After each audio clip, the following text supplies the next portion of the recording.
Pertempuran pecah di tepi barat Palestina yang diduduki. Israel mengalihkan fokus perangnya melawan poros perlawanan Palestina di wilayah tersebut. Brigade Al-Quds baru-baru ini menerbitkan video kompilasi saat para pejuangnya melawan pasukan Zionis pada Sabtu 15 September. Dalam klip awal memperlihatkan adegan pertempuran sengit oleh Mujahidin Brigade Yerusalem di tepi barat tersebut.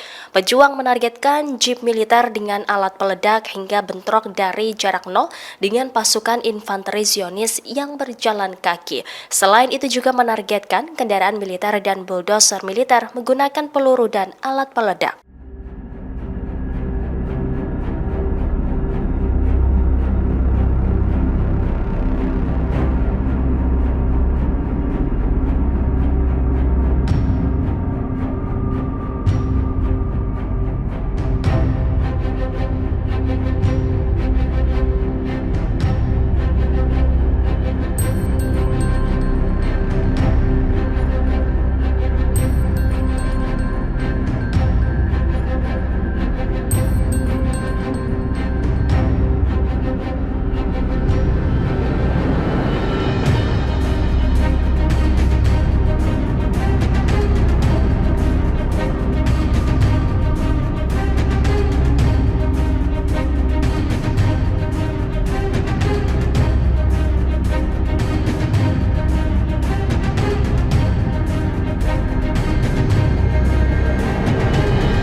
Download Tribun X sekarang, menghadirkan lokal menjadi Indonesia.